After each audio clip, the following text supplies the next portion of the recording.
Buenos días, mis queridos hermanos.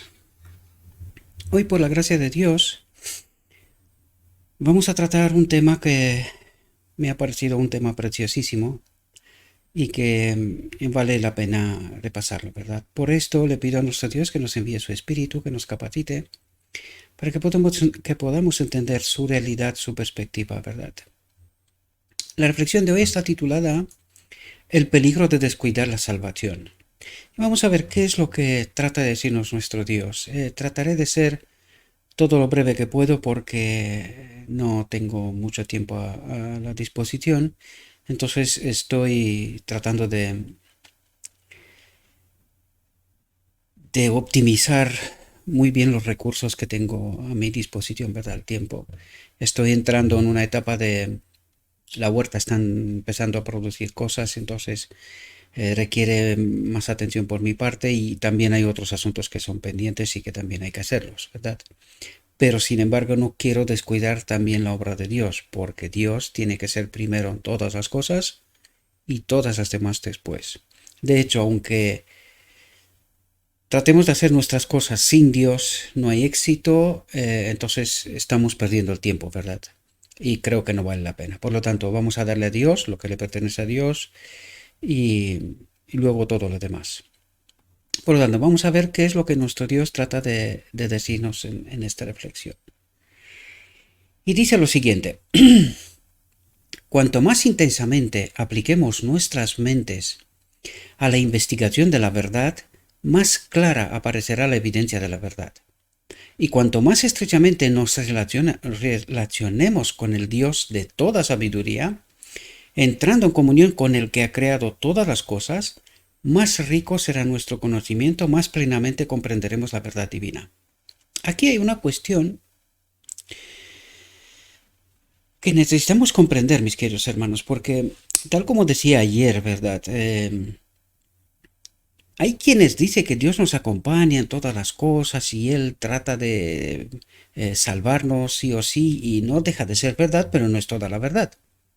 Claro, aquí la pregunta clara nos dice que cuanto más intensamente apliquemos nuestras mentes a la investigación de la verdad, más clara aparecerá la evidencia de la verdad.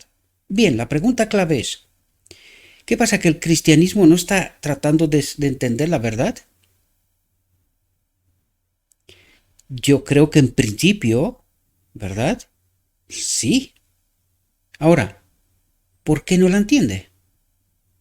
Esto es una clave sumamente importante, ¿verdad? Por eso nuestro Dios nos dice que Él trata de agotar todos los recursos, todas las vías posibles a su disposición para que seamos salvos. Pero necesitamos entender, mis queridos hermanos, que necesitamos cooperar con Dios, ¿verdad? Porque el hecho de tratar de leer la Biblia, tratar de estudiar, y estudiar ya está bien, ¿verdad? Ya implica algo más de profundidad. Pero generalmente estamos haciendo las cosas formalmente y sobre una base que ya está hecha. Es decir, nosotros no estudiamos con una mente libre, tratando de entender por nosotros mismos lo que acaba de decirme la palabra, ¿verdad? Sino que doy por hecho, asumiendo cosas que ya se me han dicho, ¿verdad? Ya se me han contado cómo están las cosas. Por lo tanto, ¿por qué no somos capaces de entender la verdad tal como Dios trata de presentárnosla? Y esto hay una razón para esto, ¿verdad? Necesitamos comprender esta realidad. Porque yo creo que todo el mundo lee la Biblia y otros libros, ¿verdad? Otros entendimientos, o escucha materiales, o incluso la iglesia, ¿verdad?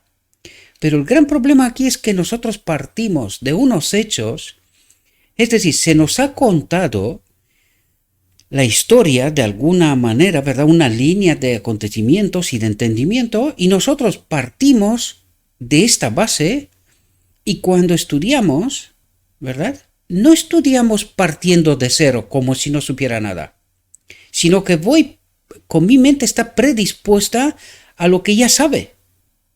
Y ese es el gran problema que tenemos, ¿verdad? Por eso Dios nos dice esas cosas, pero no logramos entender un momento. ¿Y no estoy estudiando yo la palabra de Dios? ¿Por qué no entiendo? Y vais a ver que precisamente esta reflexión parte de aquí para darnos todo un desarrollo para poder entender esta realidad en detalle, con profundidad, queridos hermanos, ¿verdad? Porque el error que cometemos es que damos por hecho que sabemos cosas y partimos de este entendimiento y luego leemos. Y cuando leemos no entendemos, ¿verdad? No entendemos más que lo que ya sabemos, porque damos por hecho que lo que sabemos, aquello es la verdad. Y este es un gravísimo error, ¿verdad? Dice, Dios ha dotado graciosamente a los hombres de poderes intelectuales. ¿Para qué? Para que las utilice, ¿verdad? No que parta de lo que han pensado otros por mí, sino que yo, ante la palabra y la misma presencia de Dios que acompaña su palabra, tengo que utilizar los poderes intelectuales para entender lo que a mí me quiere transmitir Dios, ¿verdad? Dice, y estos poderes deben ser sabiamente mejorados para que los hombres puedan tener la capacidad de buscar y comprender ricas profundidades de conocimiento en el carácter, la palabra y las obras de Dios. Y me está diciendo a mí que yo tengo, como si no hay otro ser en este planeta, me encuentro con la Biblia y Dios me dice, quiero contarte cosas, a ti. Y es como si no supiera nada. Pues así tengo que estudiar la palabra de Dios. Porque si voy con conceptos predefinidos, no entiendo. En realidad estoy pensando sobre lo pensado, sobre lo que otros ya han pensado, ya me han dicho cómo tienen que ser las cosas. Y claro, ¿qué es lo que entiendo yo? Pues no entiendo lo que Dios me quiere decir a mí. Yo entiendo lo que me han contado otros y lo que hago con la palabra de Dios es corroboro si aquello sí, no, y no nos equivocamos, ¿verdad? Nos equivocamos, porque la realidad nos confirma esta realidad, ¿verdad? Dice, Dios abrirá los tesoros de su amor a los dispuestos y obedientes. Clave. Esto es clave. Dice, el que quiera hacer la voluntad de Dios conocerá la doctrina. Por lo tanto, la doctrina que tengo que creer yo, ¿cuál es? ¿La doctrina hecha por otros? ¿O la doctrina que me quiere transmitir a mí personalmente Dios a través de su palabra? Espero que podáis entender los matices, la sutileza del mensaje, ¿verdad? De lo que trato y trata Dios, de hecho, de transmitirnos, ¿verdad? Porque nosotros partimos de hechos predefinidos, preconceptos prepensados, ¿verdad? Preparados de otros de antemano y nosotros damos por hecho que aquello es la verdad. Y esto es un error, ¿verdad?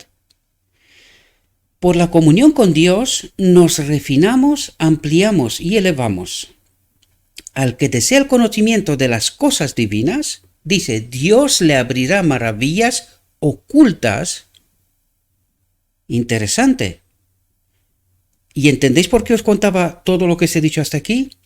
Es decir, yo tengo que venir con una mente como si yo fuera el único ser de este planeta, me encuentro con la Biblia y espero que Dios me hable a mí. Y Dios me revele a mí y dice, Dios le abrirá maravillas ocultas, y fijaos lo que dice aquí, que están más allá de la comprensión de los que no están iluminados por el Espíritu de Dios. No están iluminados por el Espíritu de Dios. Y aquí hay una clave porque mucha gente me dice, algunos me dicen, no, es que tú tienes algo con los pastores. Pero ¿de quién están preparados los pastores? En unas escuelas en donde enseña ¿quién? Otros hombres, ¿verdad? ¿Y a estos hombres quién les enseñó? Otros hombres. Pero aquí Dios me está diciendo, oiga, yo te quiero hablar a ti. Por lo tanto, ¿cuál es la auténtica enseñanza? La que estoy yo con la palabra y Dios.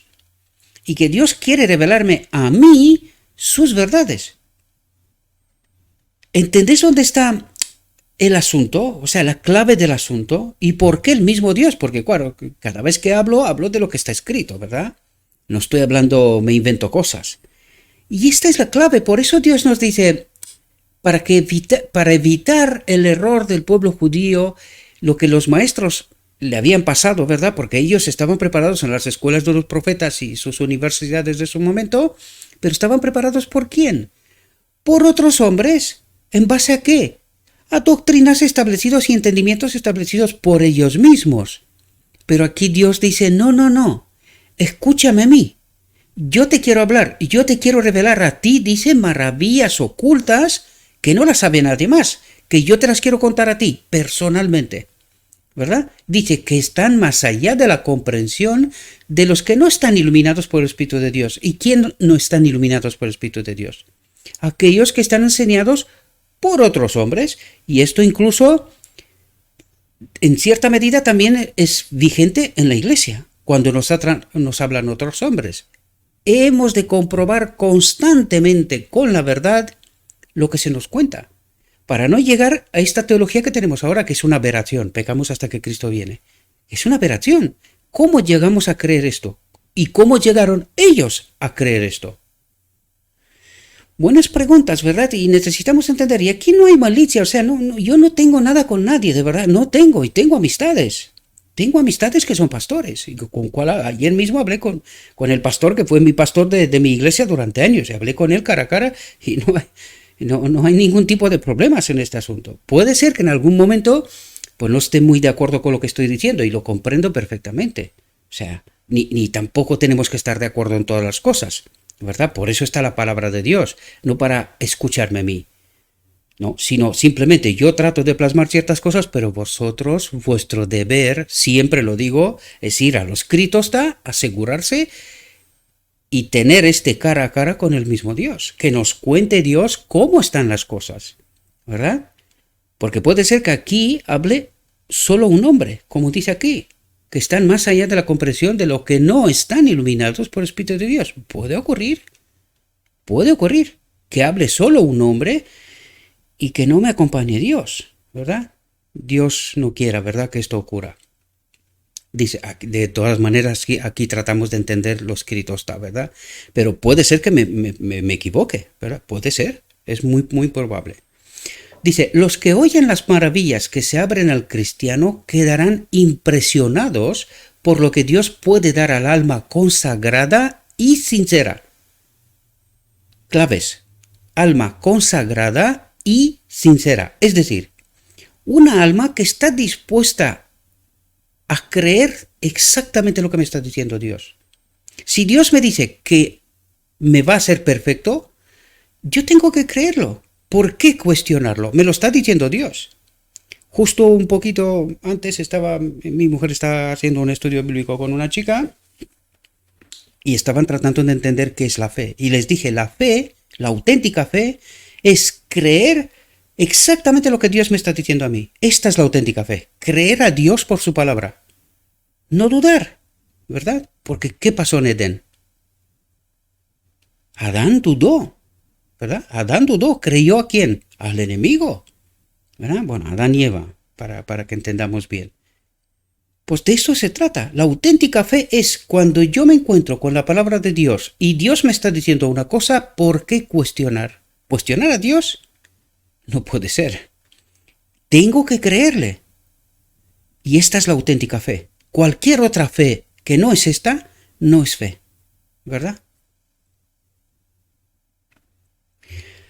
Cristo, el camino, la verdad y la vida, se entregó a sí mismo por un mundo caído y en él están escondidos todos los tesoros de la sabiduría y el conocimiento. Dice, en él están escondidos. ¿Quién está en él? El Padre, eso es lo que trata de decirnos. En Cristo habita el Padre y de él fluye todo. Todos los tesoros de la sabiduría y el conocimiento. No se puede conceder al hombre, dice, un don mayor que el que está comprendido en Cristo. La conexión con el Espíritu de Dios, ¿verdad? Dice, y sin embargo, los hombres esperan, negándose a dar a Dios la lealtad del corazón. Y sin embargo, los hombres esperan, negándose a dar a Dios la lealtad del corazón, sí. Pero que los impenitentes miren el plan de redención y se pregunten, ¿cómo escaparemos si descuidamos tan gran salvación? Es peligroso descuidar el rendir a Dios la plena consagración de todas nuestras facultades, pues Él se las ha dado al hombre en confianza. No te preguntarás, ¿cómo está mi alma? El gran don de la salvación ha sido puesto a nuestro alcance a un costo infinito para el Padre y el Hijo. Para el Padre y el Hijo. Hay dos, ¿verdad? Hay dos. Dice, descuidar la salvación es descuidar el conocimiento del Padre y del Hijo, a quien Dios ha enviado para que el hombre llegue a ser partícipe de la naturaleza divina y así con Cristo heredero de todas las cosas. El descuido de echar mano del inestimable tesoro de la salvación significa la ruina eterna de tu alma. Es decir, el descuido de no estar conectados con el Espíritu de Cristo, ¿verdad?, significa la ruina eterna de nuestra alma, porque es Cristo mismo a través de su Espíritu que nos prepara, nos modela el carácter, ¿verdad? Esto es una obra imprescindible. No entraremos en la boda del Cordero sin esta obra, no seremos salvos sin esta obra, ¿verdad? El peligro de la indiferencia hacia Dios y del descuido de su don se mide por la grandeza de la salvación, es decir, lo que Dios ha entregado y espera lo mismo. Muerte Él dio, un sacrificio total por nuestra parte, ¿verdad? Él lo ha dado todo. ¿Y qué es lo que espera de nosotros? Todo. Es lo que nos dice el Evangelio, ¿verdad? Dios ha hecho fijaos lo que dice aquí, una declaración tremenda. Dice, Dios ha hecho hasta el máximo de su poder omnipotente. ¿Qué quiere decir aquí? Porque a veces encontramos, dice, Dios ha adoptado en su naturaleza la humanidad, dice. Claro, y aquí nos dice, Dios ha hecho hasta el máximo de su poder omnipotente. Es decir, ayer mismo escuché yo y siento de mi alma que no puedo poneros en contacto, ¿verdad?, con estos materiales.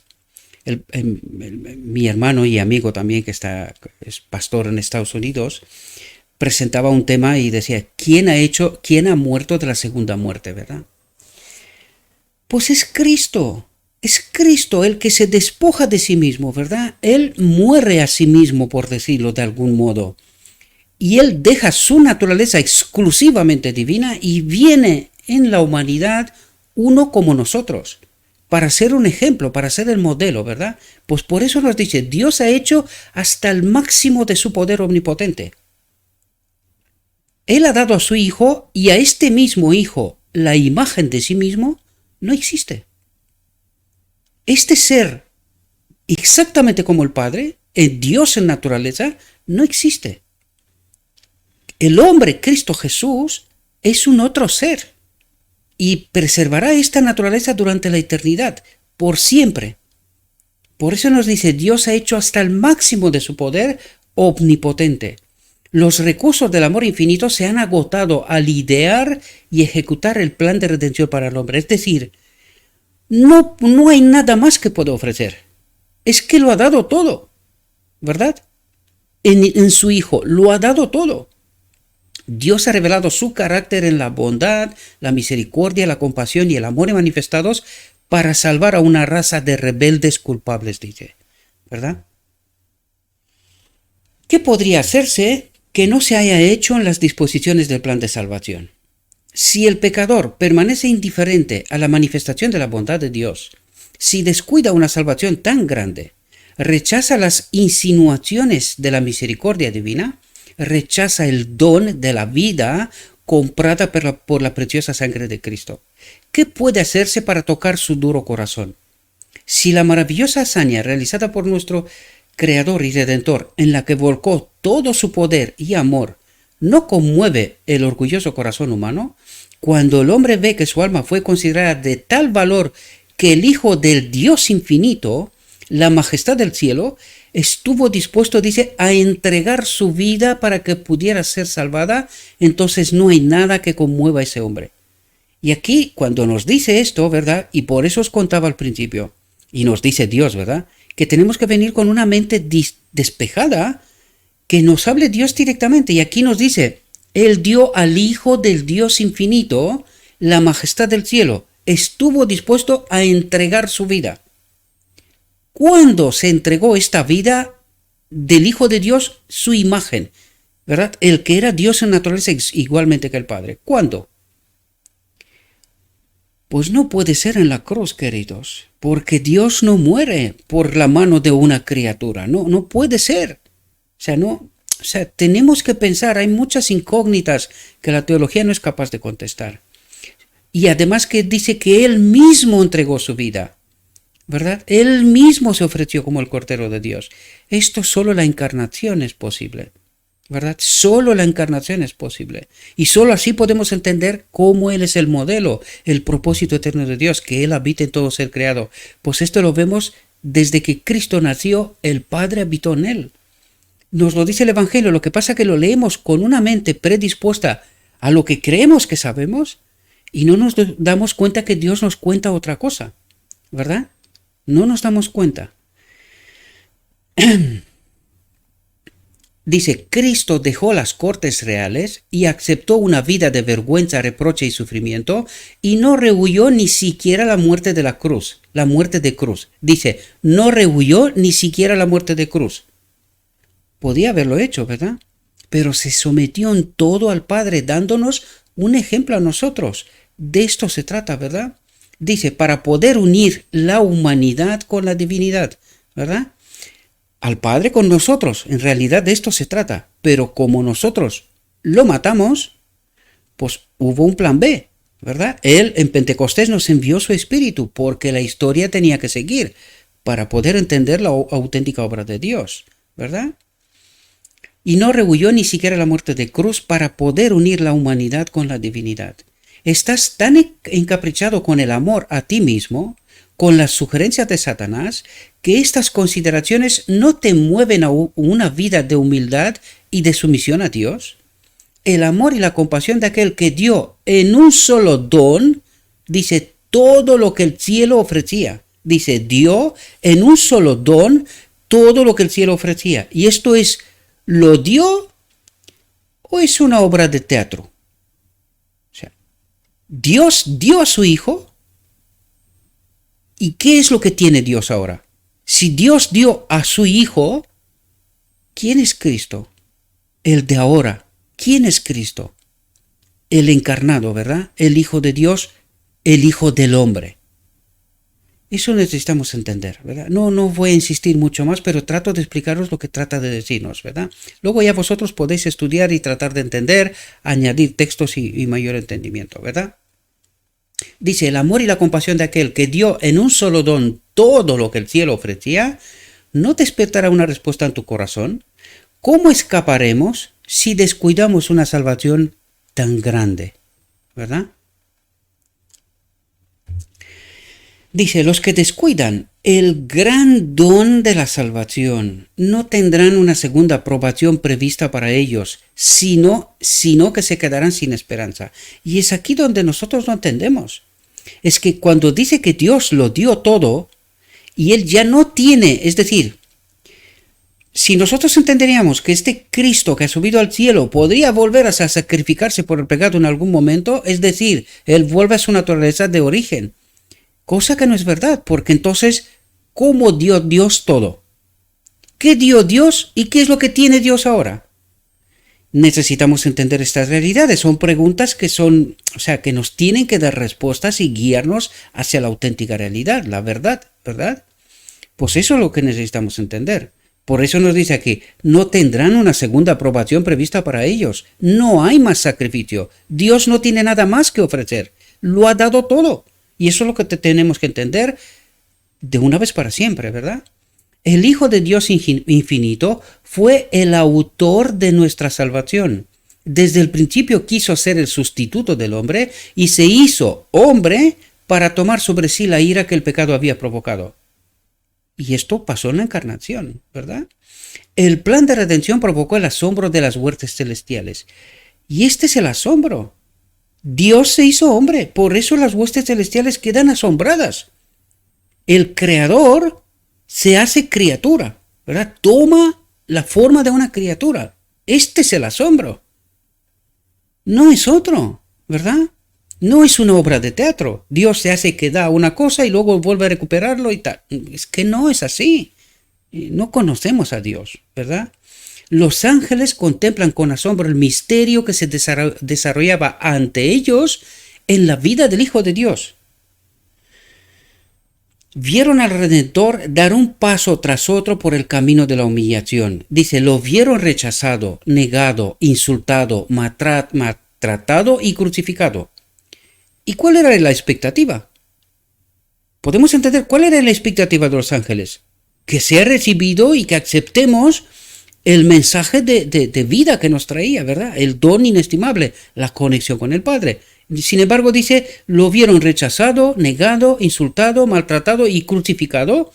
Y sin embargo, era algo que superaba toda inteligencia finita para comprender el misterio completo de la redención. Es decir, Cristo se sometió hasta la última, hasta la muerte, ¿verdad? Se sometió.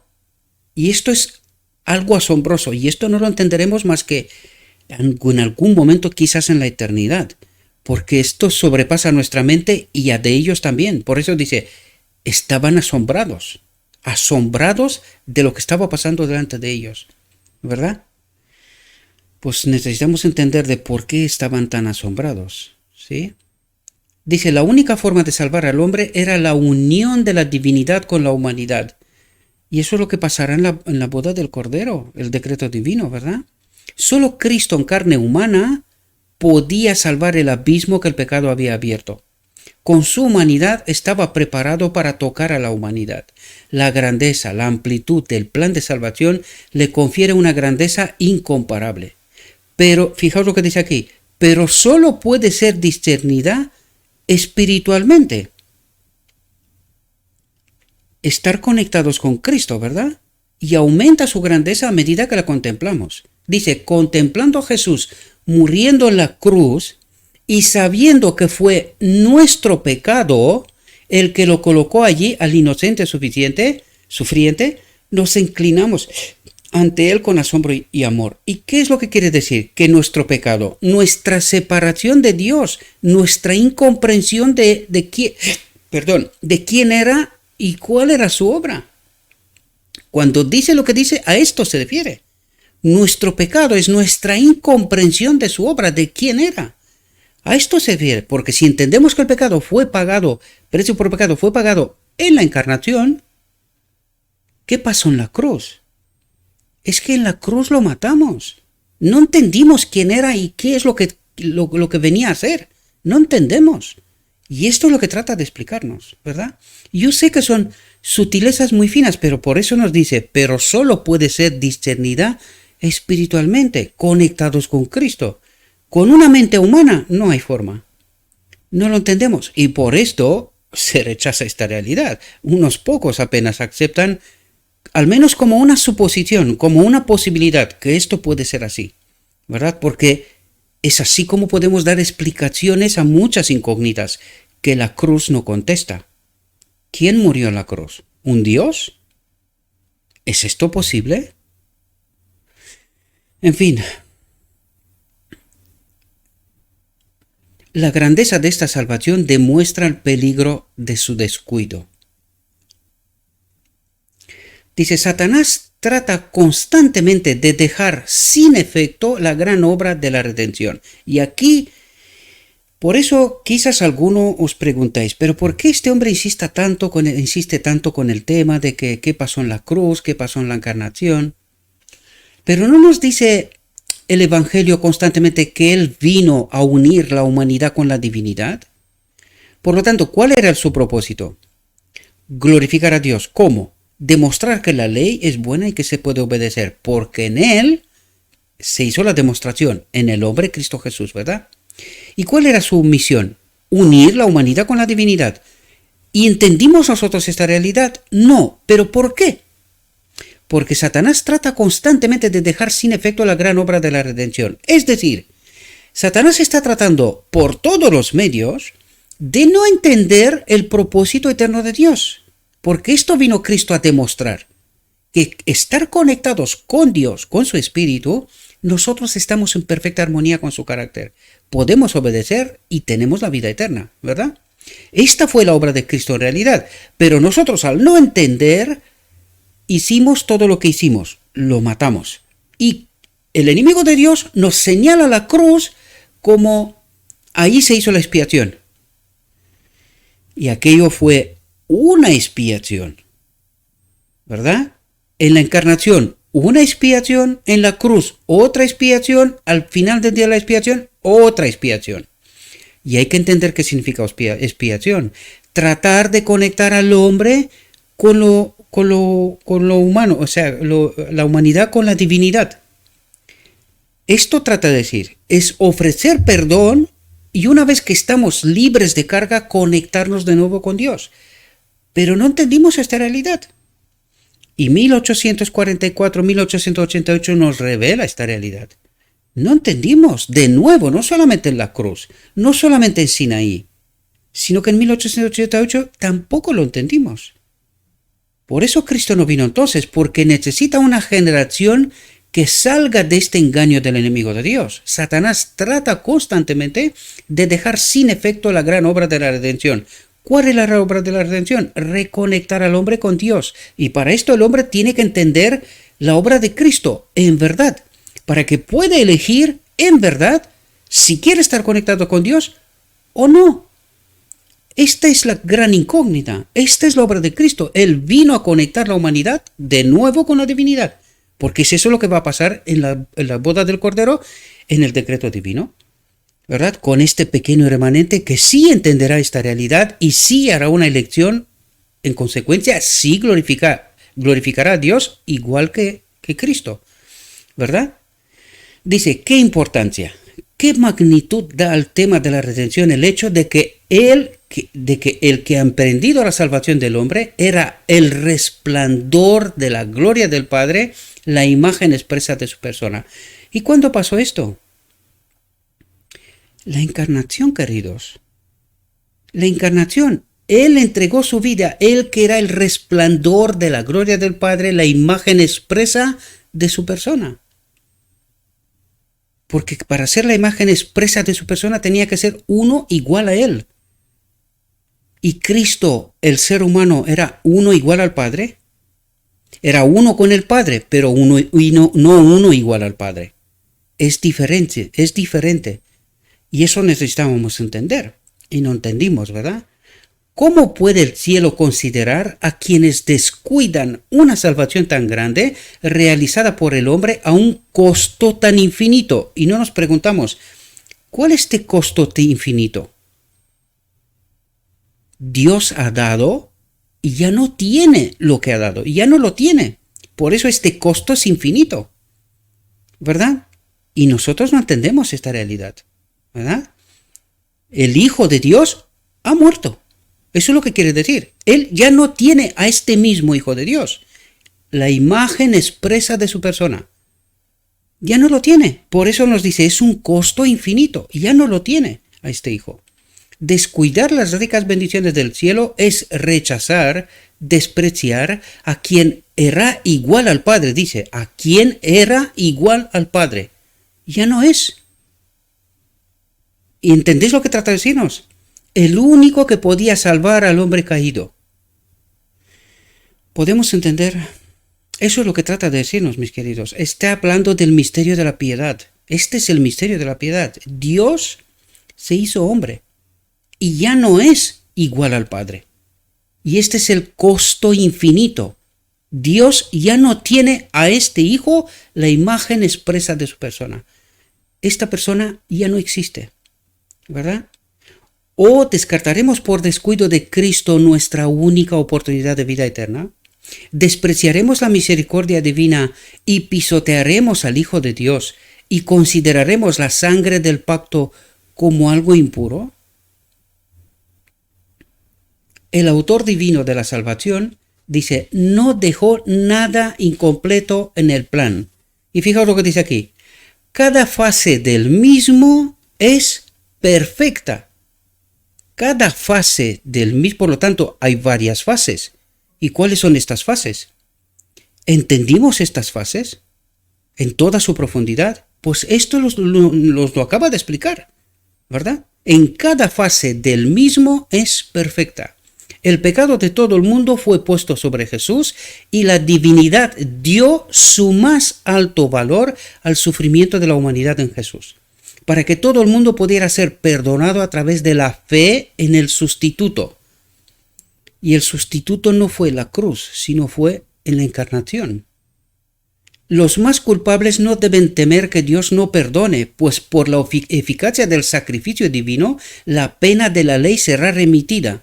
Por medio de Cristo, el pecador puede volver a ser fiel a Dios. Dice, puede volver a ser fiel a Dios. Hay un condicionante. Por eso está diciendo puede. Qué maravilloso es el plan de redención en su simplicidad y plenitud. No solo prevé el pleno perdón del pecador, sino también la restauración del transgresor, abriendo un camino por el que pueda ser aceptado como hijo de Dios. Por medio de la obediencia puede ser poseedor de amor, paz y alegría. Su fe puede unirlo en su debilidad a Cristo, la fuente de la fuerza divina, y a través de los méritos de Cristo puede encontrar la aprobación de Dios, porque Cristo ha satisfecho las demandas de la ley e imputa su justicia al alma penitente y creyente. El manto inmaculado, tejido en el telar del cielo, cubre al contrito si éste quiere ser obediente, tomando el yugo de Cristo, sufriendo como Cristo sufrió cuando caminaba como hombre entre los hombres. Entonces, el hombre Cristo Jesús no era uno igual al Padre, sino que caminaba como hombre entre los hombres, ¿verdad? ¡Qué amor! ¡Qué maravilloso amor mostró el Hijo de Dios! La muerte que nosotros merecíamos fue sufrida por Él para que la inmortalidad nos fuera dada a nosotros, que nunca podríamos merecer tal recompensa. ¿No es la salvación grande su simplicidad y maravillosa en su amplitud? Cristo toma al pecador de la más baja degradación y lo purifica, lo refina y lo ennoblece. ¿Y ahora entendéis la gracia transformadora? Esta es la obra de Cristo. Esta es la obra de Cristo. Y el pueblo de hoy no se lo cree. El pueblo de hoy cree que vamos a pecar hasta que Cristo viene. Esto es lo que cree. Por lo tanto, cree en Cristo, porque Cristo está diciendo una cosa y nosotros creemos otra. Entonces, ¿creemos en Cristo? ¿Creemos a Cristo? ¿Lo creemos? ¿O es que creemos a un otro Cristo? Y que nos resulta tan sorprendente cuando se nos presenta que el mismo Dios nos dice que es que os habéis desviado del camino, os habéis salido del marco de la verdad, no entendéis nada, no entendéis qué os pasa, andáis perdidos por el desierto, ¿verdad? Y eso es lo que dice, ¿no es la salvación grande su simplicidad y maravillosa en su amplitud? Cristo toma al pecador de la más baja degradación y lo purifica, lo refina y lo ennoblece, lo prepara para entrada en el reino de Dios. Dice, contemplando a Jesús tal como es, el pecador es transformado y elevado a la cumbre de la dignidad, incluso a un asiento con Cristo en su trono, dice. Y aquí se refiere a los 144.000, ¿verdad? Contemplando la plenitud de la provisión que Dios ha hecho para que todo hijo e hija de Adán se salve, nos lleva a exclamar con Juan, mirad qué amor nos ha dado el Padre para que seamos llamados hijos de Dios. Dice, los ángeles se asombran ante la manifestación del amor divino por la raza caída. Quienes no se asombran lo suficiente como para entender la obra de Cristo en toda su profundidad, somos nosotros, porque estamos separados de Dios. Esta es la desgracia del pecado, queridos. Esta es la desgracia de estar separados de Dios, ¿verdad? El hecho de que los ángeles miren con asombro la maravillosa manifestación de amor de Dios por el hombre muestra lo terrible que es descuidar la salvación que Él ha provisto. ¿Y cómo podemos descuidar nosotros la salvación que Él ha provisto? No entender su obra, queridos. Cuando no entendemos su obra y adoptamos doctrinas que son una locura, ¿verdad? Son una locura. No estamos adorando a Cristo y eso es lo que trata de decirnos. Muestra lo terrible que es descuidar la salvación que Él ha provisto. El plan de redención provee para cada emergencia y para cada necesidad del alma. Si fuera deficiente en algún aspecto, el pecador podría encontrar alguna excusa para alegar que ha descuidado sus términos, pero el Dios infinito tenía conocimiento de cada necesidad humana y se ha hecho una amplia provisión para suplir cada necesidad. Y nosotros decimos que no podemos. Sin embargo, Dios nos dice que Él ya sabía de antemano. Él ya ha provisto para cada situación todo lo que necesitamos. ¿Cuál es la cuestión de fondo? No le creemos. La pregunta es, ¿y por qué? Porque a lo mejor estamos adorando a un otro Dios. Y este otro Dios nos está contando las cosas de otra manera, de tal manera que no lo entendamos.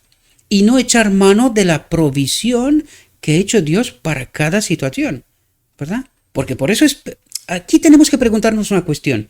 ¿Por qué el pueblo escogido por Dios, con un mensaje, con una misión clara y definida, está como está hoy? ¿Cuál es el problema de fondo? Y por eso estábamos hablando en reflexiones anteriores. Si no tenemos la capacidad de mirar honestamente en el espejo y darnos cuenta de nuestra desgraciada realidad, estamos perdidos. Pero si reconocemos nuestra auténtica condición y nos volvemos a Dios, recapacitamos, entonces podemos tener parte de esta amplia provisión para suplir cada necesidad, dice. Y claro, yo ante estas declaraciones que vemos en esta reflexión, ¿a quién debo de creer? Yo me voy a la iglesia y me cuentan, no te preocupes, Dios te ama, eres salvo y tal. Y Dios me está contando aquí cosas, ¿verdad? Incluso la iglesia me dice, no, vamos a pecar hasta que Cristo viene, porque no podemos. Luego me encuentro con la palabra de Dios y Dios me dice que Él ha hecho una amplia provisión para suplir cada necesidad. Y digo, vamos a ver, ¿quién tiene razón aquí?